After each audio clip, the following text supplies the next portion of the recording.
Welcome to the Boone Podcast. I'm Bret Boone, and today on the program, I sit down with an all-star and a World Series champion. I sacrificed a lot to come to New York. I wanted to be a part of something special. He made me a better player, a better person. Roy Halladay is my guy, man. He was tough.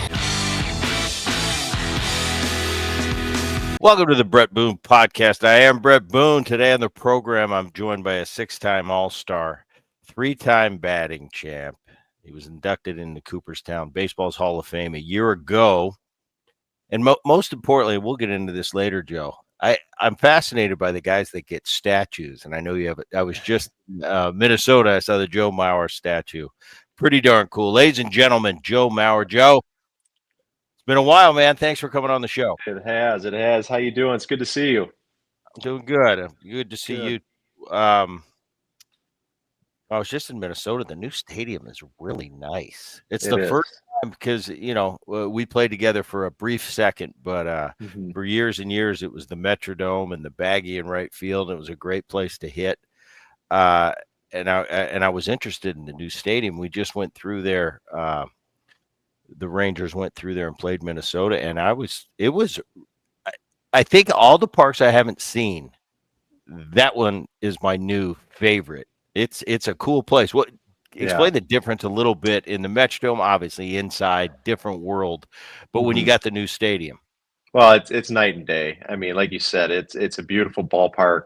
I can't believe it's already 15 years old. That's kind of dating both of us here, but it's they really did a nice job. The Pohlad family, is constantly looking for ways to improve it and improve the experience for the fans and fans coming in from other cities too. But they really did a nice job. And for me, I played half my career in the Metrodome and half my career at Target Field. And, being outside is where baseball's meant to be played. But they did a really nice job. And like I said, they're continuing to try to improve. I thought it was cool because the upper deck is kind of right on you in both right field and left field. I thought it was cool. The visual dugouts did a great job. Believe me, I'm noticing dugouts now, especially visiting dugouts and where I'm going to stand during the game. Yeah. And the Minnesota dugout's really good too. So anyway, I thought I'd touch on that. Okay. Yeah. We're getting ready for the Hall of Fame, the class of 2025, obviously, and congratulations on a year ago getting inducted. It's pretty awesome honor. Thank you. So a year ago, probably right now, you're sitting here ready to. You're probably preparing for the biggest speech of your life. Take me back to that and what it was like getting inducted, and now we're sitting here a year later, and you're like a salty veteran going back to watch this year's class. But just walk me through what it was like a year ago, having to go through this and get ready for probably, I'm just speculating, probably one of the biggest, if not the biggest moment of your life. Yeah, it's amazing. I mean, number one, I think everything just happened so quickly. I received a call in January. And so right after getting the news, they fly out there to Cooperstown and kind of try to throw everything at you just so to digest it and what's to come here in July. And July comes really fast, but trying to think about how I got to that point, professionally, as a man, it's just it's really hard to kind of sum that all up into 10 12 minutes. And I tried to do the best that I could, and I was nervous, trying to go through and practicing, and trying to deliver it. I felt like I had a good speech. I just felt like I just needed to deliver it, and it's very emotional for me because throughout my career, my grandparents, my parents, everybody was there and watched every game that I played professionally, and that meant a lot to me. Being Minnesota, born and raised, and playing my whole career in Minnesota, and I lost some key family members over the years, both my grandpas and my dad, just about a year before the induction. So there was a lot of emotions running through that speech, that time, and just being able to reflect on kind of the career as a whole and all the people that have helped you get to that point was very emotional. And, I think one of the biggest things and one of the things I remember about, 2 or 3 days before the flight to Cooperstown, I got a call from Johnny Bench and had a great conversation with him. And, he had suggested to start writing a journal, because he said, once I hit Cooperstown or arrived at Cooperstown, things are going to happen so quickly and you're going to want to remember so many things about that weekend. And he couldn't have been any more right. I did start writing a journal, and I wrote down some things that happened, the people that I met, and the experiences that I had. And I'm glad, and I'm hopeful. The kids will have that. Long after I'm gone as well. That is really cool. Mhm. Had you been to a ceremony for any teammates, ex teammates of yours before, or was this first time for you? So actually, my first time in Cooperstown, I went as a rookie in 2004. We played in the Hall of Fame game there at Doubleday Field, and that was an experience. They rolled out the red carpet, and you could go down into the vault and see all the artifacts and all the memorabilia. Put on the white gloves. Put on the white gloves. Yep, Yeah. Make sure we don't mess anything up. And I just remember that as a rookie, being able to hold a bat from Babe Ruth or Ted Williams, and seeing all this history. And baseball aside, the museum is just an unbelievable museum, and just a great way to document the game. I mean, just the history of our game. It's very impressive, and I think non-baseball fans would enjoy going to see the amount of things and detail that is there. But going there as a huge baseball fan and going there and as a rookie was really eye-opening. But I was able to go back just a couple years ago to see Tony Oliva and Jim Cott get inducted. And that was special. Tony Oliva is my guy. You talk about probably the greatest ambassador the Minnesota Twins have ever had. I always tell people, if you don't have a Tony Oliva autograph here in Minnesota, you're just not trying. He signs for hours. He's great with the fans and spreads joy wherever he goes. So I had to get out there for Tony and to celebrate him, and then Jim Cott, another great twin and just great human being. It was a lot of fun. So I got kind of the lay of the land, but I'll be honest, Booty, I was out there, and this was a couple years before I was eligible, and I had a lot of people come up to me and say, "Oh, well, we'll come back here for yours." And I didn't even think about it. Just kind of made me uncomfortable. I was like, I'm here to celebrate Tony and Jim and have a good time. But man, it was just the opportunity to be on the ballot and then to be able to go in the first round. I'm still kind of wondering how that all happened, and just kind of pinching myself. Well, it's pretty awesome. And getting ready for this, I went back and like I mentioned to the audience earlier, we got to play together for like 2 seconds at the beginning of your career. I knew you were going to be a great hitter, obviously, but I look at it, it's like, Mauer won 3 batting titles as a catcher. I said, nobody does that, and would the debate start every year, who should go in, who shouldn't. I was looking at yours. I said, he won 3. He didn't win 1. He didn't win 2. He won 3. I said, how many guys have done that? Pretty awesome. And I followed you throughout your career. You talk about, what to me was amazing, Joe, is I'd been to Cooperstown. I'd done the tour, got to see all that through the years, just doing functions that they ask us as players and ex-players to come sometimes in the off season to come and do. And I got the opportunity to do a couple of them and see that. But I never, until I went and saw my buddy Trevor Hoffman get inducted.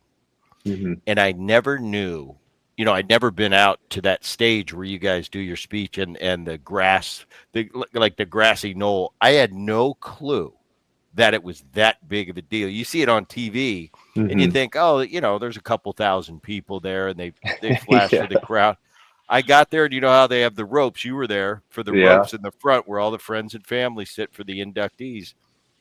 And then the fans could just pull up a lawn chair, and it felt like it was what Woodstock would be like. I remember sitting there getting seated and then kind of turning around and looking, and I'm going, it seemed like people went for miles and miles. I said, I had no idea it was this big of a deal. It's kind of like BYOB, people just pulling up in their trailers and just having at it. It's a pretty awesome thing.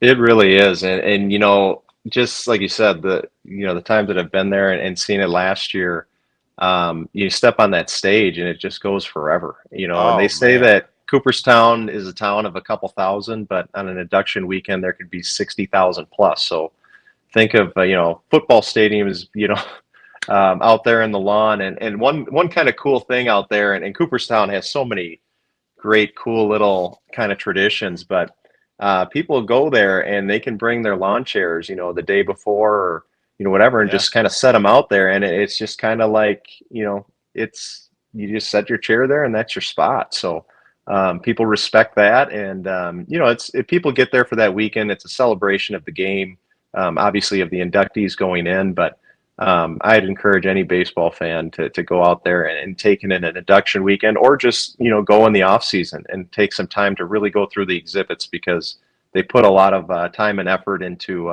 displaying the game that we love, and they do a great job of that.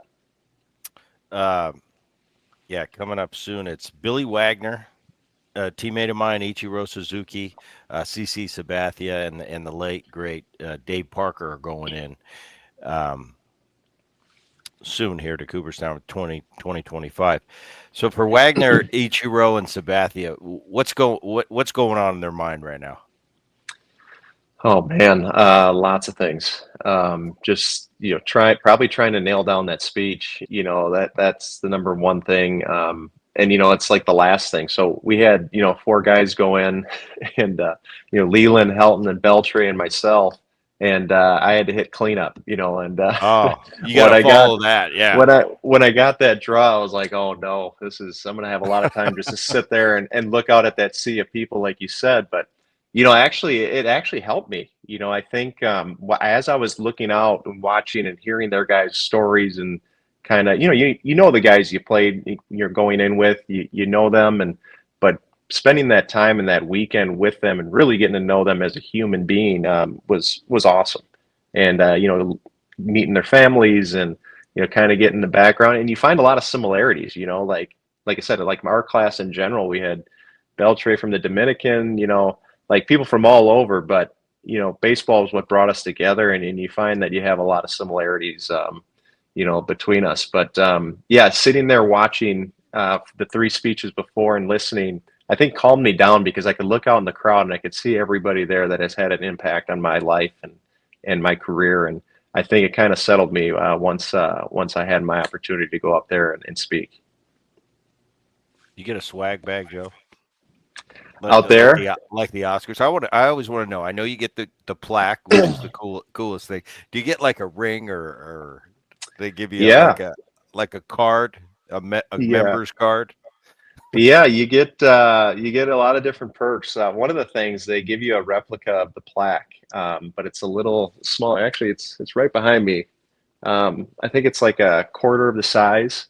And right. It's really cool to kind of bring home those plaques. They I learned this. They never leave the gallery unless there's 2 Hall of Fame employees with the plaque at all times. So after the induction, they brought the plaque out to Minnesota for the fans to kind of see and take pictures with. And that didn't leave Josh Rowitz's site and some of the employees there with the Hall of Fame. But it is, like I said, out there, we had such a great experience with my family and my friends, and very welcoming. Jane Forbes Clark doesn't get any better than her. She just really lays out the red carpet for everybody, and it makes everybody feel like it's a family. And I can't wait to get back there and celebrate the new inductees. And I think it's going to be a lot of fun. And with the class that's coming in, I think it's going to be there's going to be a lot of people there. All right, Joe, I mentioned the 3 batting titles, 306 career average, which I'll tell you, for those out there wondering if 300 is a big deal, I hit 300 a couple times, but to do it as a career, pretty darn special. I want to talk to you a little bit about hitting and the keys for you. Who is an impact in your life, the biggest impact in your journey from being a kid up through your big league career? And what was most important for you preparing for a game, getting ready on a daily basis to hit at the big league level? So I know that's a lot of questions in one, but let's start with the main guys that really were big in your life of kind of shaping who Joe Mauer was as a hitter. Oh man, there's so many. Obviously, I think nobody knew my swing better than my dad. Yeah. Watching me ever since a kid. As we got older, I think he tried to not give me a whole lot of information or try to coach me up too much. But I always knew that he was there and available if I needed to vent or call or whatever, bounce things off of him. But I think what started for me. When I was in high school, my high school baseball coach, Jim O'Neill, was a big influence on my kind of preparation and game plan as a hitter. I remember my senior year, I hit really well. Nothing was really going on, but I remember my senior year after one of the practices, he said, "Joe, we stick back, and I just want to bounce a couple things off of you." And it was just he and I on the field, and he said, "I want to find your spot." And I said, "Okay." He goes, because to me, when you swing at a ball, offer at a pitch, he goes, "You're going to make contact." He goes, "But I want you to be patient and find your spot where you can really drive the ball." And he basically was just trying to, kind of encourage me to kind of let it rip and, take a chance and try to, maybe try to go leave the yard a little bit. And so what he did, we went out there and we were on the field, and he had great control with his batting practice, and we were kind of moving around the zone, and we found that spot where I was kind of consistently hitting balls over the fence. And he said, after our work, he goes, "I want you now to just look for that pitch the next few games. When we get 2 strikes, throw that out the window, compete, compete and have an at bat." He goes, "But I want you to see if you can wait for that pitch." And sure enough, the next 7 games, I homered in each 7 games, 7 in a row. And that really kind of helped me with my mindset in preparing for an at bat.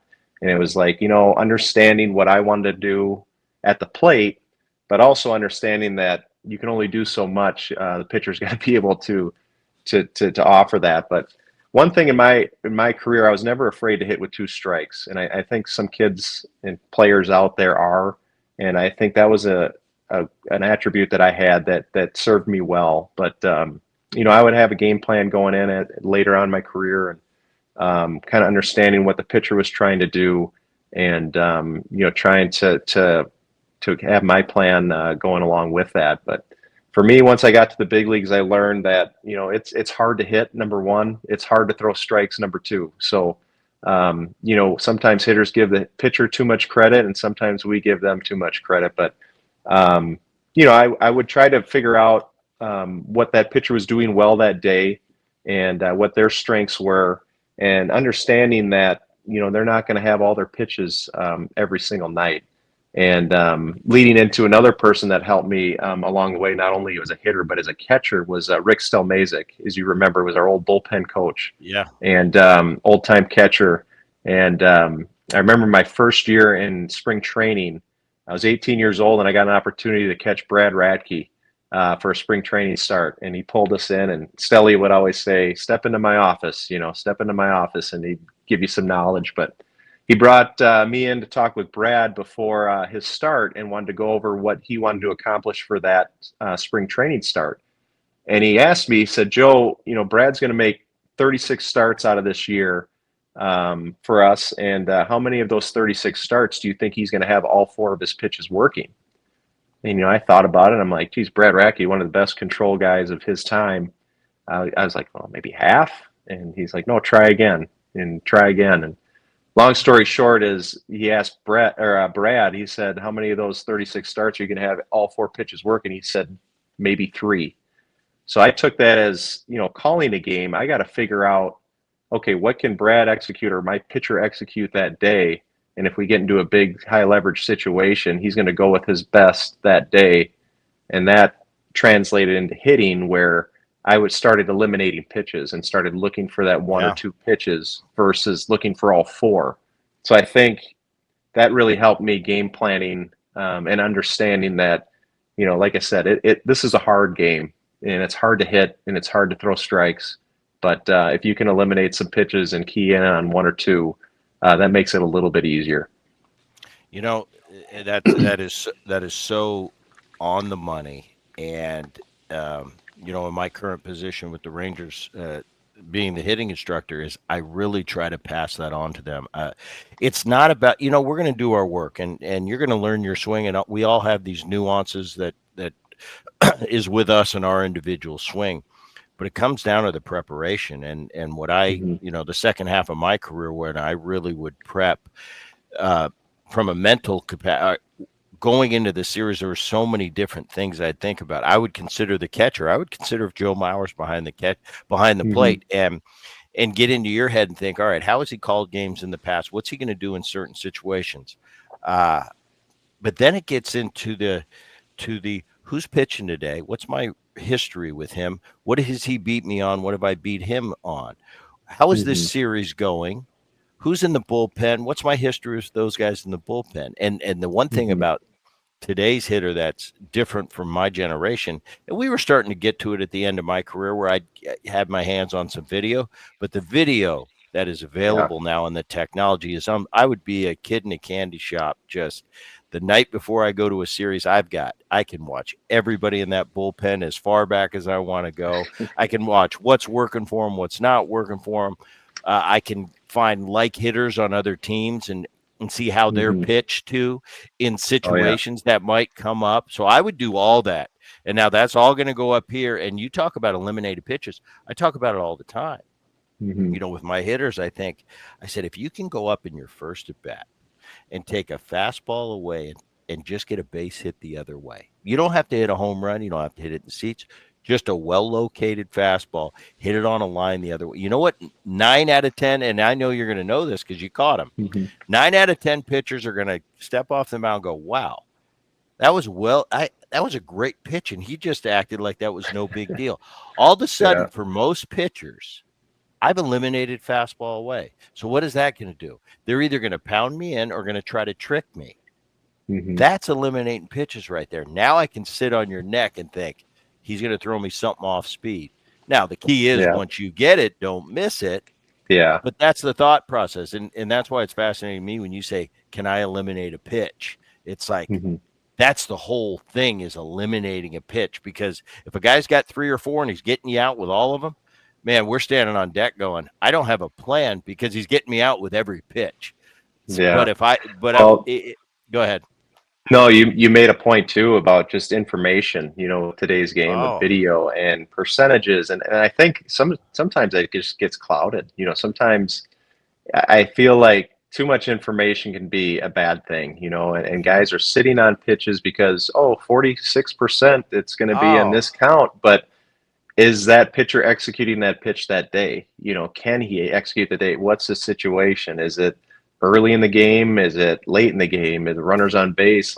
These are the things I always encourage younger players. Just watch the game. It drives me nuts when I see, the talk, or I guess going away and not watching the game that's in front of you, or watching an iPad or things like that. That was some of the things that we had to deal with when I was still playing. But I was like, guys, the pitcher, he's right out in front of you. He's even watched the warm-up pitches. And I think what helped me in my career, we had some really good leadoff hitters with Denard Span, Louis Castillo, left-handers that were going up before me. And, myself, Morneau, Kubel, guys were watching, in the dugout and watching how they attacked Denard Span. And, Span would watch, 6, 7 pitches, 8 pitches in at bat. That would just help the guys in the middle of the order because we could look and see, can that guy execute certain pitches? And we could start eliminating pitches even before we step in the dugout or in the box. So, watching the ball game, there's a lot of information out there in the ball game, but I feel like sometimes we get so mixed up into the numbers. And I always say a good plan is good up until that first pitch, and like I said, the guy might have a great slider and he throws it a high percentage, but if he can't control it, you're not going to see it, in those high leverage situations.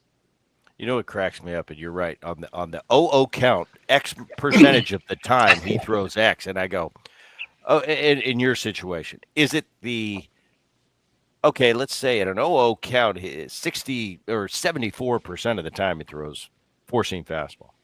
I said, well, okay, let me show you how stupid relying on that information is. Is that the first pitch of the game to Denard Span? Or is it to Joe Mauer in the 8th in a 3-2 game with a base open? Yeah. with a righty on the mound, with a lefty on or with a righty on deck, is he going to throw that 0-0 four seamer? That's how stupid the percentages are. We can do our own percentages, but it's who's the hitter, what's the situation. There's so many more variables that go into it to just go with that layman 0-0 count, 0-1 count, 2-0 count. Well, what have I done this game off him? That's going to determine what an 0-1 count, a 2-0 count is. What's he been successful with? What have I been successful with? There's so many different variables, and you're right. Watching the game is the simplest thing. I like to tell my hitters all the time. Now it's like, okay, where are you hitting in the lineup? I'm hitting 7th today. How many lefties are coming up before you? There's 3 guys before me. I want you to watch these lefties. Pick out someone who is like you from a skill set. How are they going to pitch? How do they pitch him? There's a decent chance that guy in the mound is going to pitch you similar. Now, take into consideration the situation of the at-bat and the scoreboard. But watch all these things. That's intel. That's intel for when you get up there, you got a little bit of a clue. That's why you don't want to hit 6th or 7th in the lineup. You want to be up there in the 2, 3, 4 hole. But there is an advantage to hitting a little later. You get a little more intel before it gets to your spot. And I encourage the righties to get together, talk about it. There is a time and a place for the iPad. When a guy's coming into the game now, and maybe I don't have a history with him, having hit right before me his last 4 or 5 outings, it's like, this is awesome to have, but it's too much with the iPad or our swings. We all want to see our swings. We can watch our highlight tape after the game. And, I don't want the players on the iPads watching a home run. We can watch that after the game. I understand if there was a close pitch and you want to check out, to make sure you're not going crazy up there and that what a ball and what a strike is. I get that. But let's watch the game. And you're right. It's so important. You can learn so much from just watching the game and patterns. And it's just, this is kind of my passion when it comes. I love the chess match. I don't love this part, but if a Joe Mauer's up there and he's kind of knows I'm sitting on a pitch and he can read my body language and you're kind of looking at me, oh, wait a minute. Yeah, I tell the story about Jason Varitek all the time, Joe. I'm sitting I think it's in Fenway Park and bases loaded. I'm sitting on a breaking ball. Yeah. And that first pitch, he throws me a heater down the middle, and I think it was Jason that kind of tipped his mask up and said, Boone, guess we're not looking for a fastball, are we? And it's just like that chess match starts is, okay, am I going to counter that move? Am I going to stick with my plan? And that's what hitting's all about. Well, I like what you said too about conversations in the dugout. That's what I feel like. I mean, you look at, hitting, and we had James Rousen was one of our hitting coaches. He looked at it as he was the offensive coordinator, right? So like, it takes a full 9 to go out there and try to put up runs. And I felt like that's what we did really well on our good teams was we'd come back to the dugout and we're like, hey, that slider's biting pretty good, or his changeup is kind of exploding, or things like that. Just having those conversations as hitters and talking about the game and what he's doing that day was so beneficial. And I think that's when you go as an offense, when you have that communication and everybody's working towards that same goal. And it could be any guy that night that kind of puts some of those runs up. And, at the end of the day, that's all we're trying to do is win that day. And that's when it's pretty special. Yeah, and it's great. Like you said, the lefties are, it's usually you're going to talk to your lefty counterparts because you're seeing it from the same world that, sometimes I talk to Johnny Olerud and I'd say, we'd look at each other, we'd start talking hit. And I'd look at him, I said, Johnny, I really can't talk to you. You're seeing it from a different world. Everything's breaking into you. Everything's breaking away from me. Go find another lefty. I'll find a righty to talk to and we'll get this worked out. But you're right. When I see the hitters getting together and the righties on righties, and they're just talking about, hey, that slider's it's spinning today. It's in the middle of the plate. It's gettable. Just stuff like that. What did he do to you with the 0-1 pitch? How's his 2-seamer today? Usually it's heavy.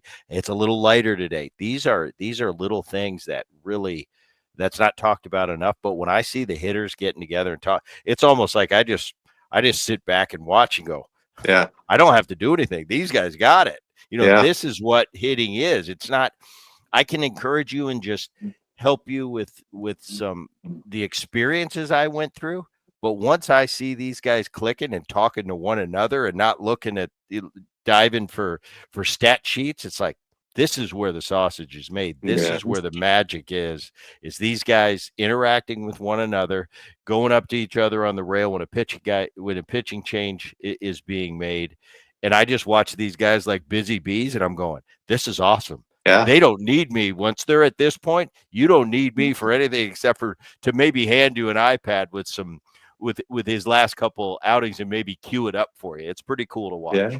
Or maybe after the game when that guy had all 4 of his pitches working and say, guys, you put yourself in a good position, you prepared Yeah. yourselves, and sometimes you just got to tip your cap. And, the quicker, that's the thing. I always say, good hitter, everybody gets into slumps or goes through these rough patches. It's just, I think the good ones figure out that, hey, sometimes that guy out there, he's out there for a reason. He's pretty good and he's going to have a day. Sometimes you just got to tip your cap and make sure that guy the next day, you're prepared and ready to go, because when you have a bad day and you think something's wrong that's not there, that can roll over into 3, 4, 5, type of days. So, Right. that's where the experience comes in and understanding where, hey, I put myself in a good position. I did my work. I got my body ready.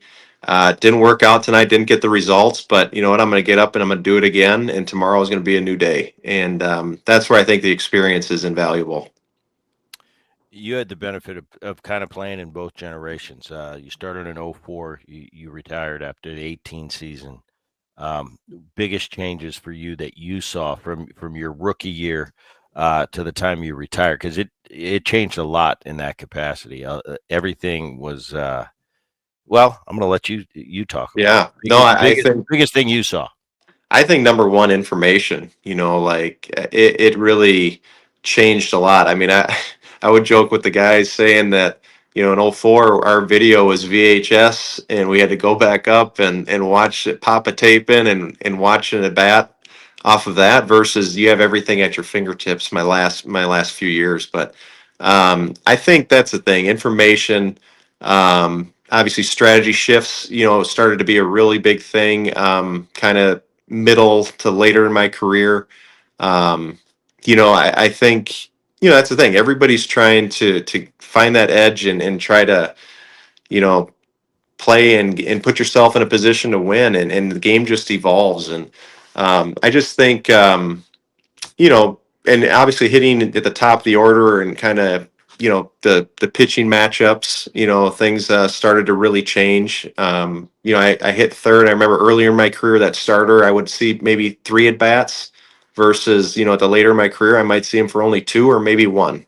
And then, here comes the bullpen and it's a new guy, out of my 5 at bats, I might have faced 4 pitchers that night versus 2 or 3. So, I don't know. I think the game has changed that way. I think for some the better and some maybe not. But as far as like the pitching side of it, I think we're grooming those pitchers to go out there and just kind of air it out for a short amount of time, and bringing the next guy after that. I don't know. I kind of felt like if you got a good pitcher, you got a horse, you let him go, and every 5th day, and kind of ride him as long as you can, save that bullpen. But, the game's changed a lot, but I think, the talent and, the guys that are in the game now, it's very exciting to see, some of the players that are playing in today's game. So I still enjoy watching it, and now I'm watching it through my son and daughter's eyes, which is a lot of fun too. Yeah. I say it all the time. As much as the game has changed, it's still baseball, and it's Mhm. still hitting, and it's still 60 feet away, and the verbiage is different, and I love a lot of things about the new game that I never thought I would. We all try to stick to when I played, it was the best. Yeah. But this new generation, I find a lot of great things. I'm envious of the technology they have. You talk about Yeah. technology, too much info can be bad in the wrong hands. I agree with that.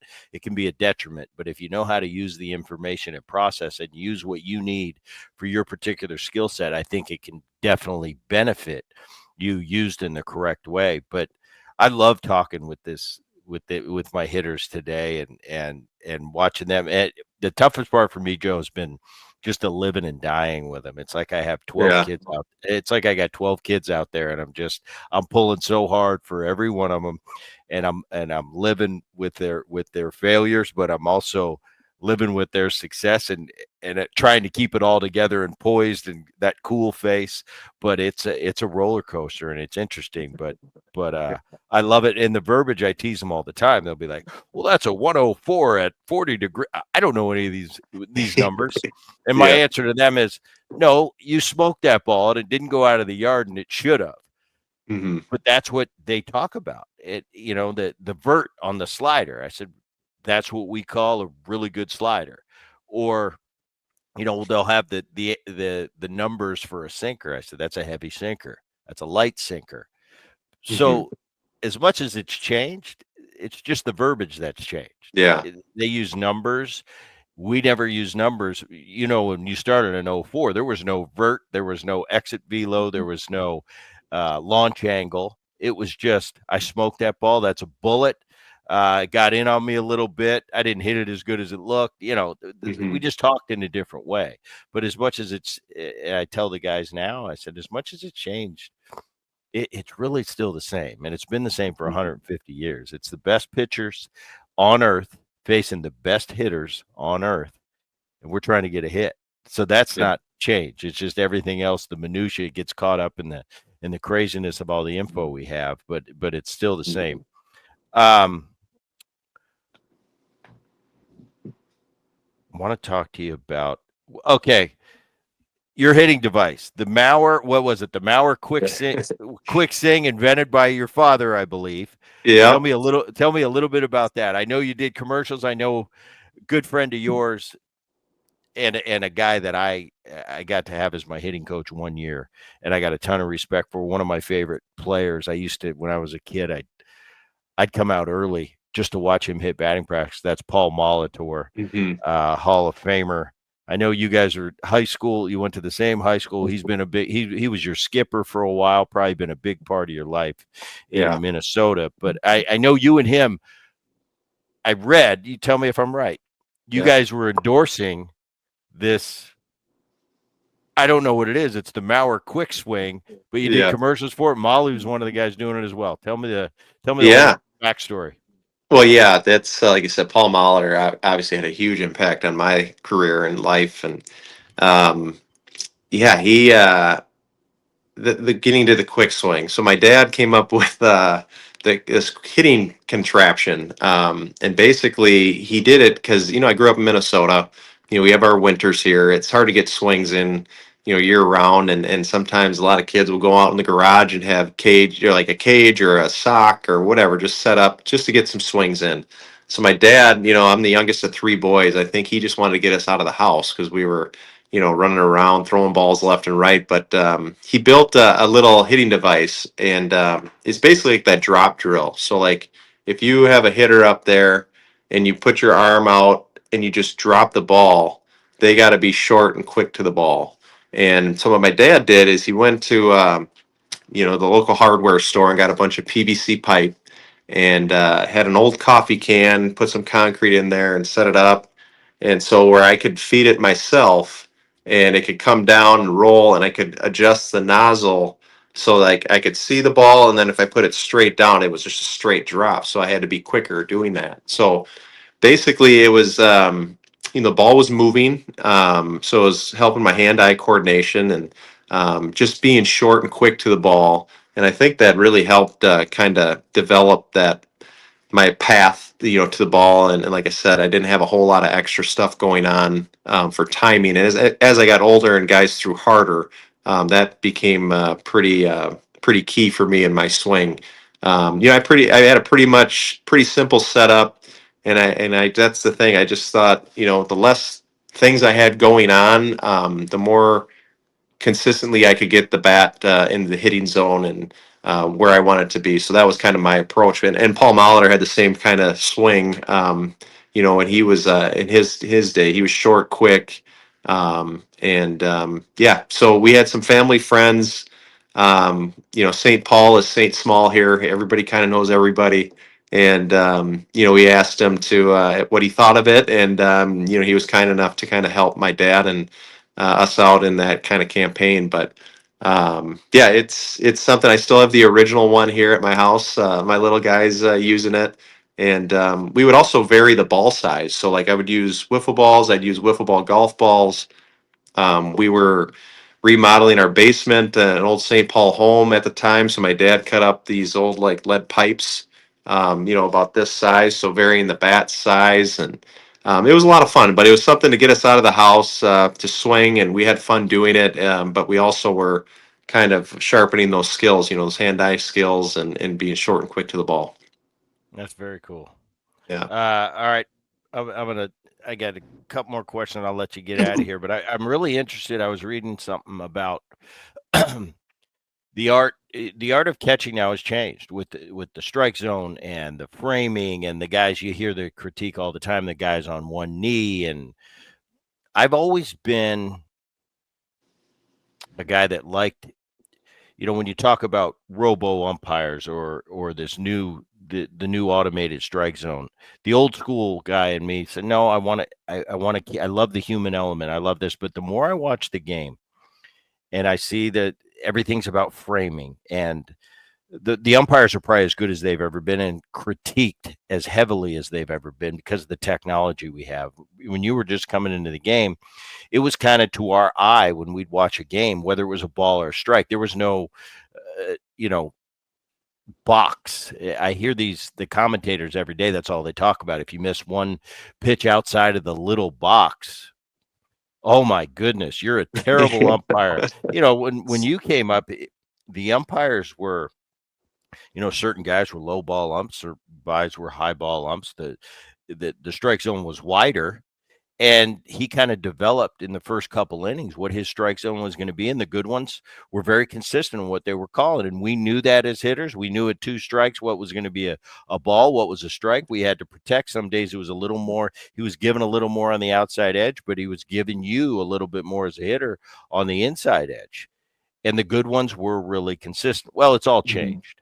Mm-hmm. And with the catchers on the one knee and the pass balls and the framing being first and foremost the most important thing, I just think, from never having the gear on in my life, I'm just thinking, maybe this automated strike zone, since we have so much technology now and everybody's pretending that they know exactly what the strike zone is because of the box, we might as well have the automated strike zone. Then we don't have to worry about stealing pitches anymore. Catchers can just catch.